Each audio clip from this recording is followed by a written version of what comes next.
있는 정보 획득이 가능하다라는 점. 저 면접법에서 전문적인 용어로 캐묻기라는 게 있어. 캐묻기. 면접법은 캐묻기가 가능하지. 계속 파고들 수 있잖아. 이 사람의 질문에 꼬리를 이어서 계속 파고들다 보면 깊이 있는 정보 획득이 가능하다라는 거예요. 그 다음에 네 번째, 라포르가 중요하다. 야, 이게 깊이 있는 정보를 획득하고 싶은데 처음 보자마자 모르는 사람한테 내 속마음을 다 얘기하기는 어렵겠지. 그래서 라포르, 신뢰관계를 기반으로 한 허용적인 분위기의 형성이 조사 목적 달성에 중요한 역할을 하더라. 라포르가 신뢰관계 이걸 얘기해요.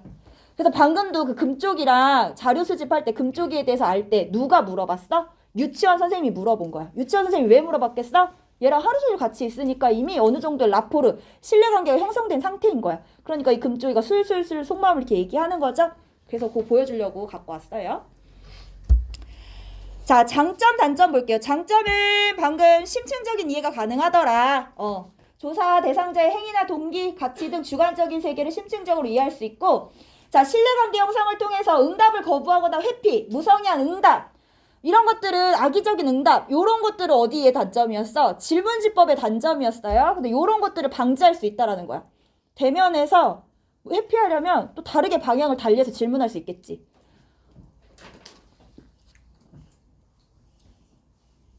그래서 이 대면한 상태로 이야기를 나누기 때문에 저런 악의적인 응답, 무성의한 응답, 거부, 회피 이런 것들을 방지할 수 있다라는 거. 문맹자입도 실시할 수 있다. 유연성이나 융통성 발휘될 수 있다라는 거.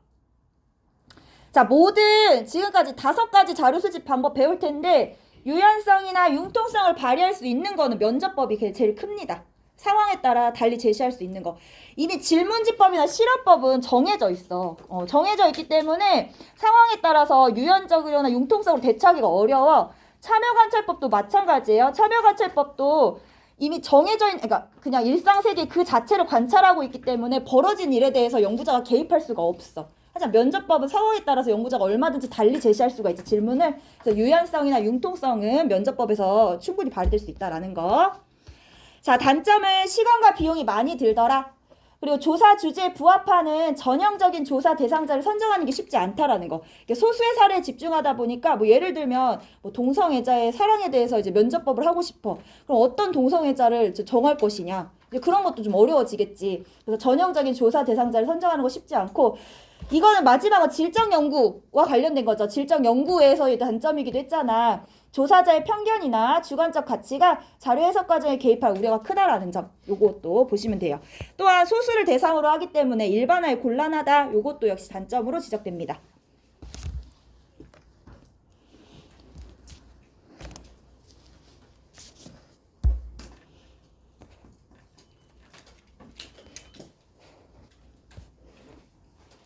이런 면접법 같은 거, 그 다음에 실험법, 질문지법, 이런 거 심리학과가도 많이 쓰겠지. 다 어디 가더라.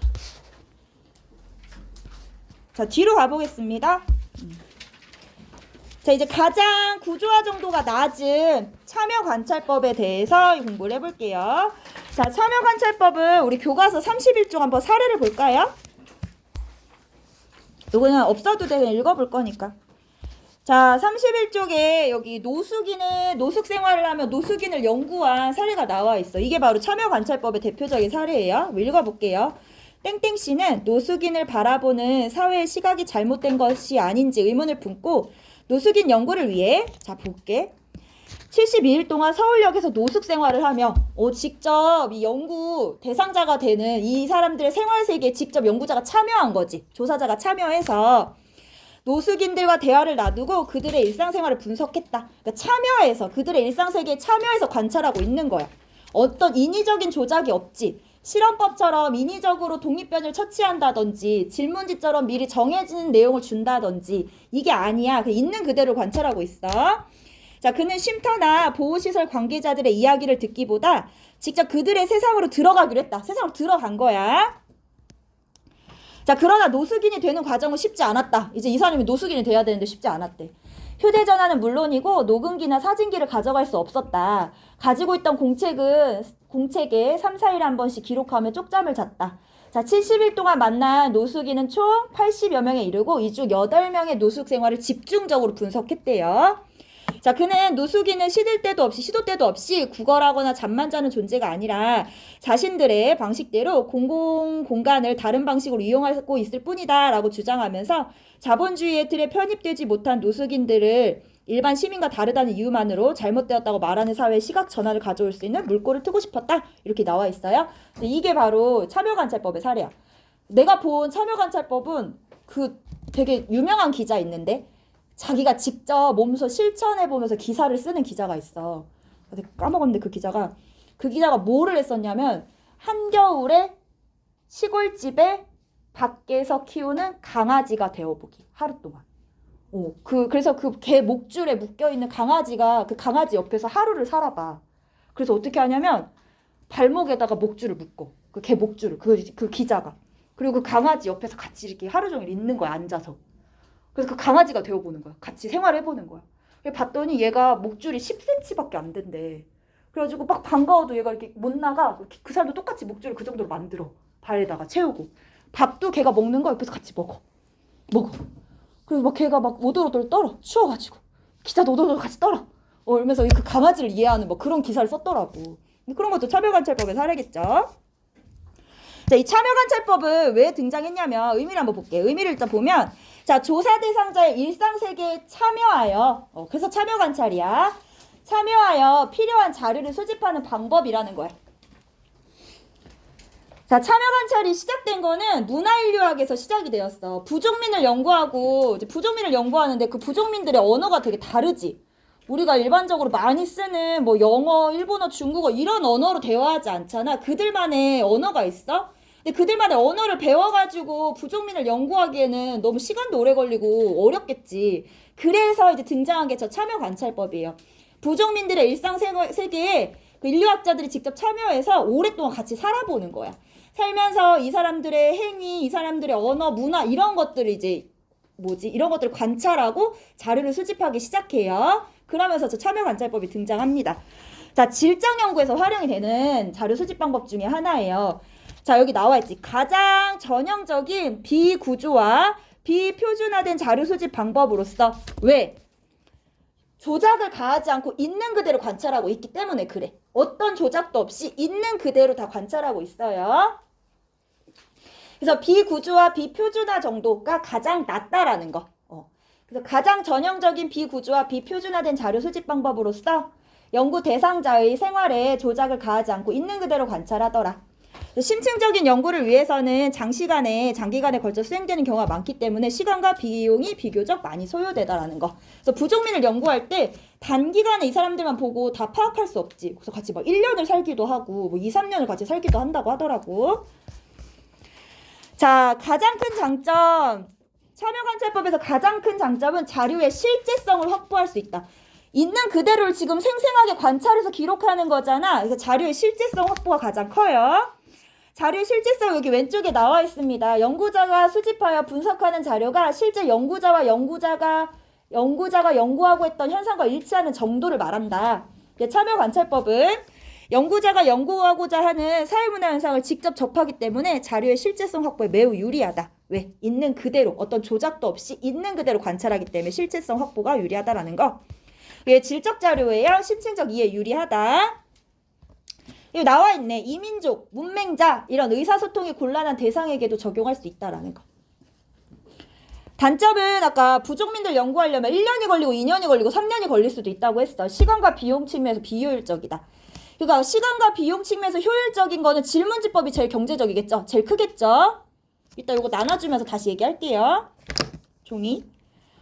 그 다음에 단점 볼게. 보면 예상하지 못한 상황이 발생할 경우 유연하게 대처하기 곤란하다. 실제로 문화인류학자 중에서는 부족민을 연구하는데 그 사람들하고 참여 관찰하면서 같이 사는 거야. 근데 그 부족에 전쟁이 발생했어. 부족 간에. 실제로. 그럼 그거를 연구자가 그만 이렇게 말릴 수가 없는 거지. 왜? 조작 없이 있는 그대로 관찰해야 되기 때문에 그런 예상하지 못한 상황에서는 대처하기가 곤란하다는 점이 단점으로 지적돼요. 역시 이제 같이 살다 보니까 어떻게 되겠어? 관찰자의 편견이나 주관적 가치가 자료 해석 과정에서 개입할 우려가 크다라는 점이겠죠. 자, 참여관찰법 여기 보면 단점이 또 하나 나와 있는데 자, 장점 보면 평소에 관찰할 수 없는 특수한 행동에 대한 자료를 수집할 수 있다는 장점이 있지만 직접 가서 생활하기 때문에 자, 관찰자에게 많은 인내와 용기를 필요로 하며 또 이런 경우도 있대. 경우에 따라서는 피관찰자가 그러니까 조사 대상자가 관찰자를 의식한 나머지 일상적인 행동과 다른 독특한 행동을 할 우려가 있다는 단점이 있다라고 합니다. 자, 그 얘기를 우리 교과서 32쪽 보면서 한번 얘기해 보겠습니다. 교과서 32쪽 펴볼게요.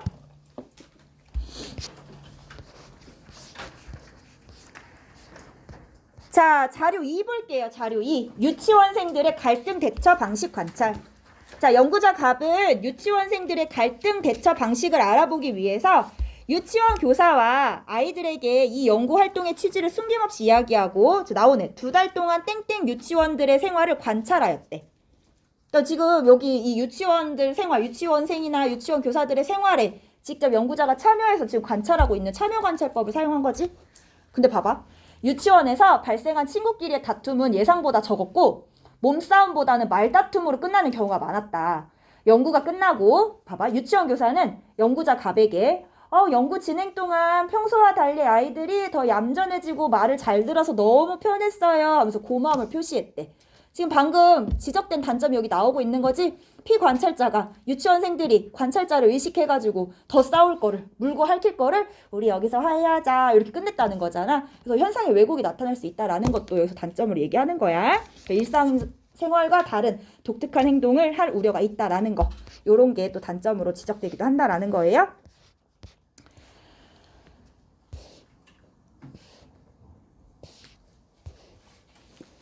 얘들아, 자료 3번 볼래? 자료 3번 볼까? 우리 이거 실험법에 대한 얘기인데 요거 한 번만 볼게. 보면 연구자 을은 노인 우울증 치료 프로그램을 개발하여 A 집단에는 프로그램을 적용하고 B 집단에는 적용하지 않았다. 자, A 집단, B 집단 중에 실험 집단은 어딜까요? 그렇지. 잘했어. 노인 우울증 치료 프로그램 적용한 거지. A 독립변이 처치한 집단, A가 실험 집단. 그럼 B 집단은 통제 집단. 그렇지. 비교하기 위해서. 잘했어. 자, 그런데 연구 진행 중에 A 집단에 속한 노인이 노년기를 건강하고 활기차게 보내는 어느 노인에 관한 텔레비전 TV 프로그램을 우연히 시청하게 되었대. 그래서 텔레비전을 시청한 이 노인은 프로그램 속 노인처럼 활동적으로 살아야겠다라고 다짐했대. 그 결과 그 노인은 우울증에서 벗어날 수 있었다. 여기에 이 실험의 문제점은 뭘까? 뭐를 본 거야? TV 프로그램 본 게 문제지. 이걸 실험법의 용어로 바꾸면 우울증 정도가 종속변인이잖아. 종속변인에 영향을 줄 수 있는 독립변인 외의 다른 변인. 그러니까 TV 프로그램 본 거 이거를 통제하지 못한 거죠. 이럴 경우에는 실험법에 그 연구 결과에 의심이 들 수밖에 없는 거지. 신뢰성이 떨어지는 거지. 그래서 우리 실험법에 앞에 나와 있는 거 알아? 의미에 독립변인 외에 다른 변이를 통제한 후 요 말이 저기랑 같은 말이야. 저렇게. 저런 TV 프로그램 못 보게 해야 된다는 얘기야. 아셨죠?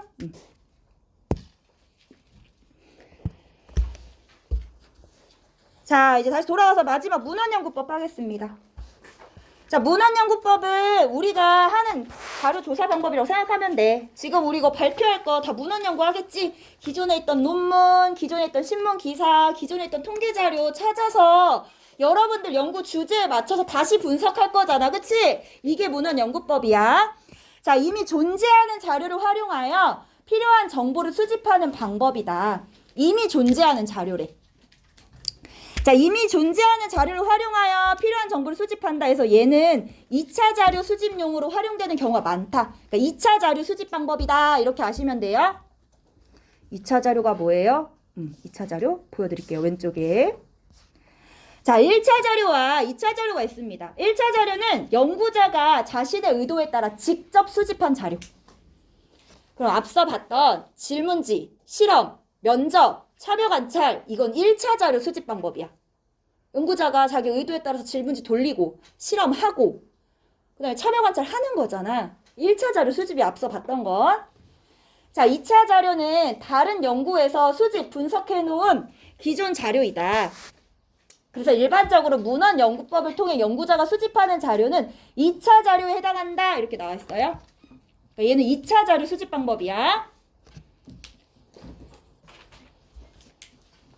여기 얘 봐봐. 예를 들어 통계청의 조사 자료를 연구자가 취득한 것은 2차 자료이지만 연구자가 직접 수집하여 통계 자료를 만들었다면 이게 1차 자료라는 거야. 그러니까 통계청이 이미 통계 분석을 해놨지. 그 통계 분석하기 위해서 자료 수집했겠지. 그럼 통계청에서 자료 수집해서 통계 분석을 했어. 그럼 통계청에서 만든 1차 자료.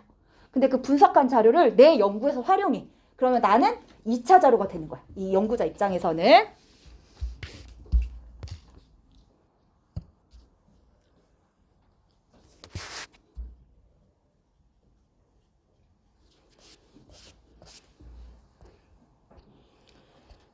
자, 이거 우리 수능 모의고사 선지로 나왔던 거, 제시문으로 나왔던 거예요. 볼게요. 연구자 갑은 인종차별에 관한 연구를 수행하면서 질문지법으로 조사한 의뢰 연구에서 땡땡 지역 주민들이 인종차별을 하지 않는다고 응답한 것을 확인하였다. 나와있지. 그러면 갑이 활용한 질문지법으로 조사한 의뢰 연구, 이거는 갑 입장에서 몇 차 자료야? 2차 자료, 2차 자료. 이미 을이 조사한 자료를 내 갑의 연구에서 활용하고 있는 거잖아. 갑 입장에서는 저게 2차 자료야. 근데 을 입장에서는 저 질문지법으로 자료를 수집했으니까 을은 1차 자료가 되겠지. 을 입장에서는. 요렇게 구분하시면 돼요. 확인하고 뒤에 볼게요. 갑은 직접 땡땡 지역을 다니며 호텔과 식당 등에서 인종에 따라 서비스가 달라지는지 여부를 살펴보면서 상세한 기술, 기록하여 서술 한 것을 통해 자료를 수집했대. 그럼 갑은 1차 자료로 무슨 자료 수집 방법을 이용했을까? 그렇지. 참여관찰법을 이용한 거야. 그게 갑은 1차 자료야. 하지만 의뢰 연구를 활용한 거는 갑은 2차 자료. 문헌 연구한 거예요, 여기서는. 그럼 두 가지 활용한 거네. 문헌 연구랑 참여관찰을 통해서 갑은 연구를 한 거지. 요렇게 얘기할 수 있겠지. 그래서 여기 보면 특징, 양적, 질적에서 모두 활용되더라. 특히 문헌연구법은 어디서 많이 하냐면 이제 연구자들이 연구 주제를 선정하고 기존에 내가 하고자 하는 연구와 비슷한 선행 연구가 뭐가 있었지를 검토할 때 많이 해요. 문헌 연구를. 그럼 이 선행 연구를 검토할 때는 양적에서도 하고 질적에서도 한단 말이야. 기존에 누가 썼던 논문, 이거 논문도 이미 1차 자료인데 그 논문을 내가 연구에서 활용해. 이미 수집된 자료, 이미 기록된 자료를 내 연구에서 활용하면 재분석하면 그게 2차 자료가 되는 거잖아. 그래서 양적, 질적에서 모두 활용되더라. 그래서 신문 기사, 인터넷 문서, 논문, 도서 이런 게 문헌이고 또 그림, 동영상 이런 것도 문헌이래. 그럼 내가 수업에서 아까 금쪽이 보여준 것도 나도 지금 2차 자료 활용한 거야. 내가 직접 이 자료를 수집한 게 아니지. 다른 조사자가 수집한 아까 그 영상을 내 수업에서 활용을 한 거지. 그러니까 나한테 이제 2차 자료가 되는 거야, 얘가.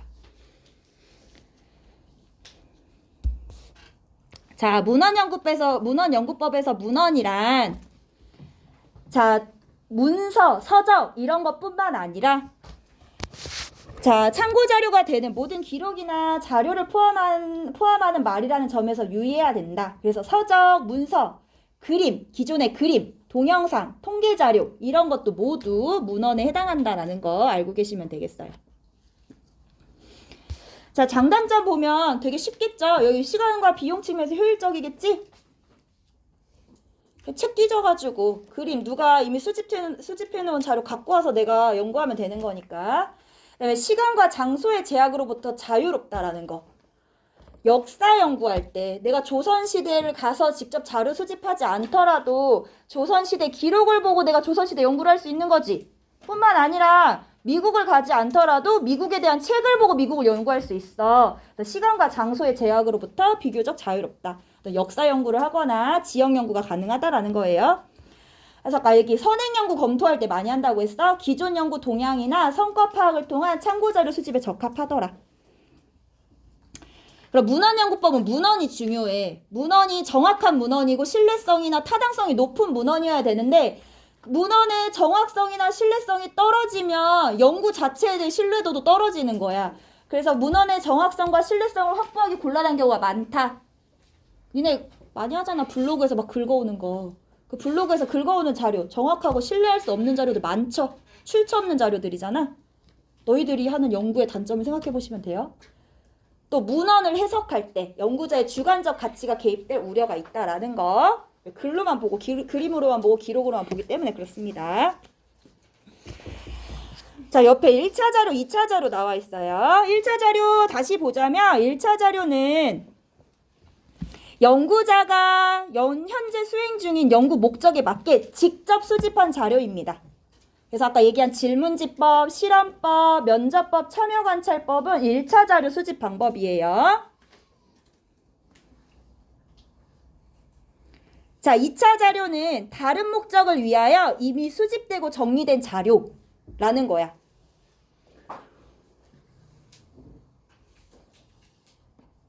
2차 자료는 시간과 비용 측면에서 효율적이겠죠.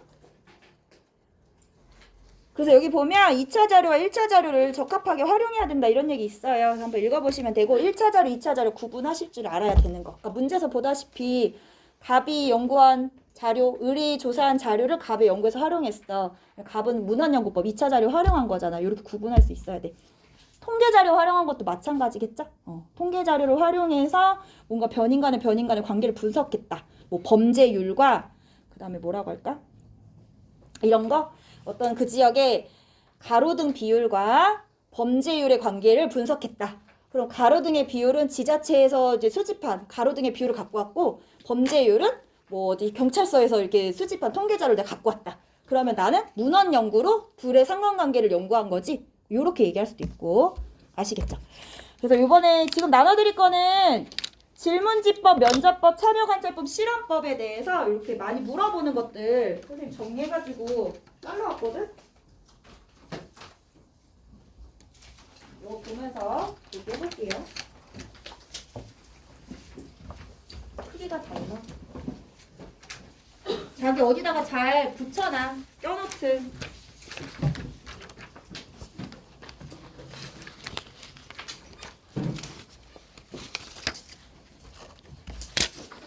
내 고사리 같은 손으로 다 오렸어.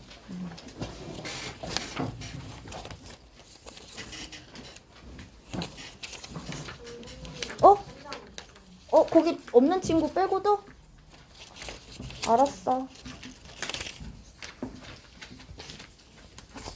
그 뒤에 채원이도 챙겨줘.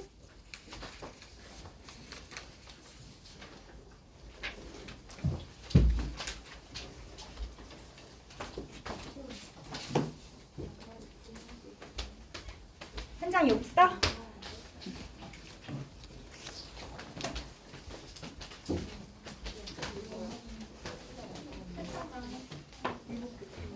나 없어? 다 있어? 그거는 어디 버려? 버려. 태어나. 여기 또 많아. 지금 방금 나눠드린 거 한번 볼게요.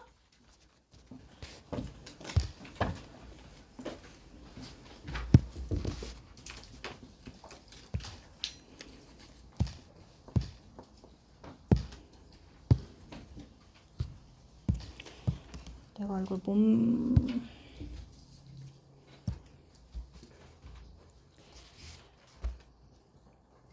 자, 방금 나눠드린 거 보면 얘는 질문지, 면접, 참여관찰, 실험법 요렇게 이제 묶어서 물어보는 거야. 경제성은 지금 제일 높은 게 다 똑같은데 다 마이너스인데 질문지법이 제일 높지. 그러니까 시간과 비용 측면에서 효율성. 시간과 비용이 효율적이라는 거.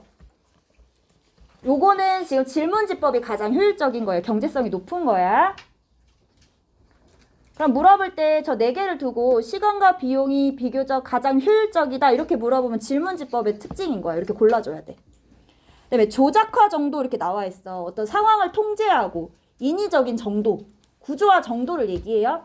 얘는 지금 보면 빼기하고 더하기가 있는데 여기도 좀 차이가 있죠.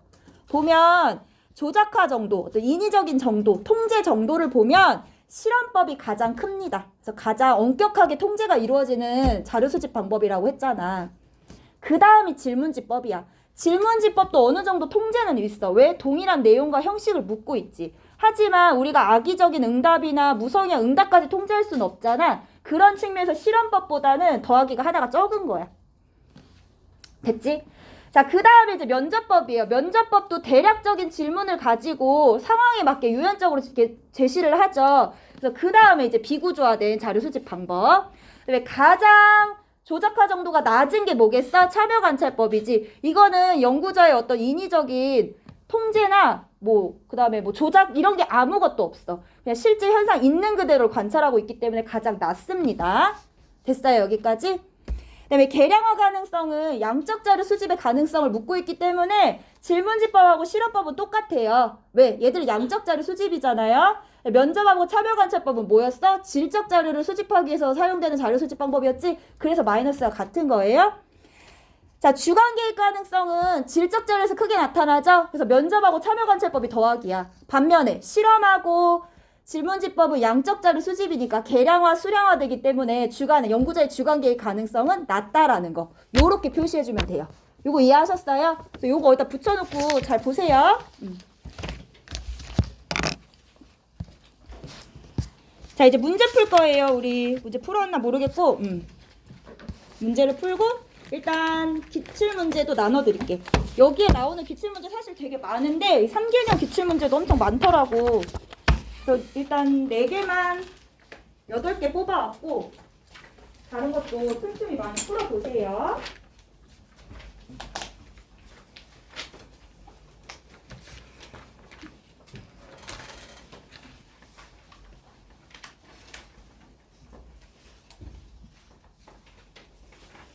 내가 얘기했는지 모르겠는데 교육과정 바뀌고 나서 사회문화 시험을 본 지가 얼마 안 됐어. 몇 해 안 됐어. 그래서 문제 유형이 그 교육과정 바뀌기 전이랑 지금 바뀌고 나서 세 번째인 것 같아, 너희들이. 그래서 문제가 많이 어렵지가 않아, 예전에 비해서 진짜로. 그래서 사회문화를 하려면 차라리 지금 하는 게 기회일 것 같다는 생각이 들어. 그래서 좀 사회문화 끝까지 가라고 그 얘기 하고 싶어서.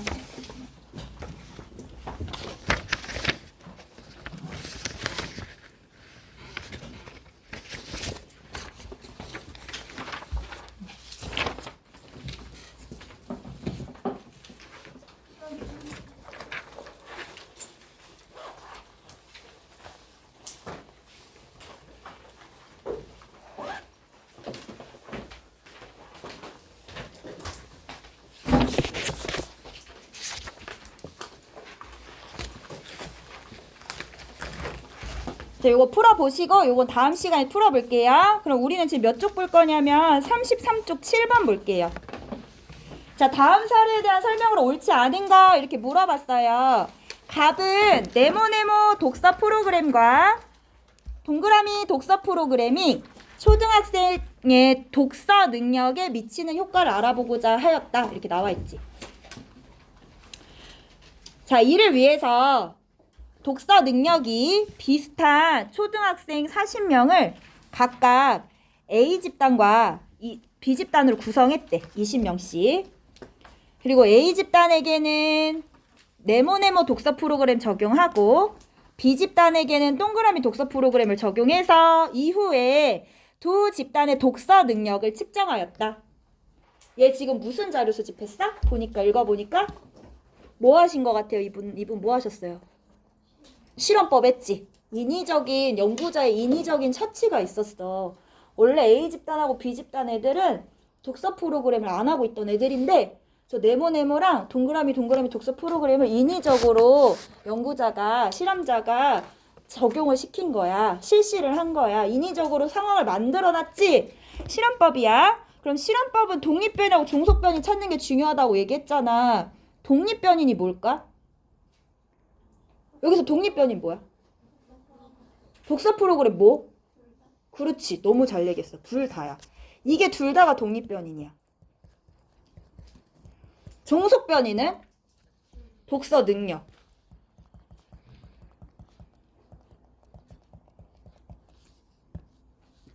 그러면 독립변인을 처치한 집단. 그게 실험 집단이라고 했지. 실험 처치를 한 집단이라고 했지. 그러면 보면 A집단한테는 네모 독서 프로그램, B집단에게는 동그라미 독서 프로그램을 했네. 그럼 A집단은 무슨 집단? A집단 무슨 집단? 실험법에서 실험 집단. B집단은? 그렇지. 이걸 찾아내야 돼. B집단 역시도 실험 집단인 거야. 잘 찾아냈어. 우리 어려운 거 잘 찾아냈어. 그럼 여기는 통제 집단이 없는 연구예요. 이해했어요? 그러니까 내가 계속 얘기하는 게 무조건 실험법 했다고 해가지고 하나 실험 집단 찾았네. 그 다음은 통제 집단이겠네. 요렇게 생각하시면 안 되고 그 집단에 독립변이 처치가 있냐 없냐로 구분하셔야 돼. 아셨죠? 자, 그러면 종속변인이 독서 능력이잖아. 그러면 종속변인을 측정하는 게 사전검사, 사후검사 2번 있었지. 자, 여기서 사전검사는 어딜까? 얘 사전검사 했을까? 어떤 거? 그럼 사후검사 일단 찾아봐. 사후검사는 뭐야? 독립변이 처치하고 난 이후에 종속변을 측정한 거는? 요거겠네. 두 집단의 독서 능력을 측정하였다. 여기 맞아? 요게 사후검사네. 요건 찾아낼 수 있어? 지금 4번 보니까 나와 있잖아. 사전 사후검사를 모두 실시했다고 나와 있는데 사후검사 실시한 거 우리 하긴 했어. 사전검사 실시한지는 어떻게 할 수 있을까? 맞아. 잘 얘기해줬어요. 독서 능력이 비슷한 초등학생 40명을 얘기했지. 얘네들 지금 동질성을 확보한 거잖아. 사전검사에서 확인한 거야. 확인하고 나서 그리고 20명씩 배치해가지고 실시한 거야. 여기서 사전검사 했다라고 보는 거야. 이해됐어? 그럼 사전검사, 사후검사 모두 실시했네. 이거 1차 자료지? 갑이 직접 수집했지? A는 실험 집단, B는 통제 집단. 틀렸지? B가 실험 집단. 그래서 독립변인 2개, 종속변인 1개 이렇게 나오죠? 그리고 봐봐. 갑이 사용한 자료 수집 방법은 자료 수집 상황에 대한 통제 정도가 높다. 즉 조작화 정도가 높다 이 얘기한 거예요. 요거 되셨어요? 뒤로 가볼게요.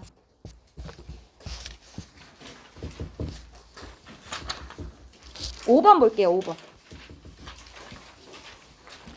5번도 지금 실험법 우리 봤던 거 그 그림 그대로 나와 있어요. 자, 갑은 B가 A에 긍정적인 효과를 미칠 것이라는 가설을 세운 후 가와 나의 집단을 구성한 후 다음과 같이 자료를 수집하였다. 나와 있습니다. B가 A에 긍정적인 효과를 미친다고 했으니 B가 뭐가 돼요? 독립변이. A는 뭐가 돼요? 종속변이. 그렇지. 그럼 가하고 나 보면 사전검사에서 A를 측정했다. 그러니까 종속변이를 측정했어. 사후검사에서도 A를 측정했어. 종속변이를 측정했어. 그런데 사전 사후를 구분하는 기준은 요 B의 처치, 실험 처치의 여부였지. 자, B는 독립변이를 처치했네. 그럼 독립변이를 처치한 가는 무슨 집단이 돼요? 실험 집단이 돼요. B를 통제했다는 얘기는 B를 처치하지 않았다는 얘기야. 그러면 나는 비교를 위해 선정된 집단이니까 얘는 통제 집단이 되는 거야.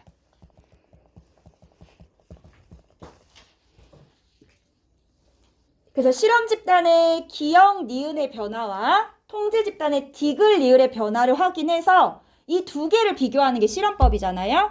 1번 가볼게요. A는 독립변인, B는 종속변이다. 틀렸죠? 자, 가는 통제 집단, 나는 실험 집단. 바뀌어야죠. 자, 기역, 이거 3번 볼게. 기역과 디귿의 차이가 클수록 실험 결과를 신뢰할 수 있다. 아니지. 사전검사에서 어떻게 해야 된다고? 두 집단이 동질, 비슷해야 된다고. 그래서 오히려 비슷해야지 실험 결과를 신뢰할 수 있다는 얘기야.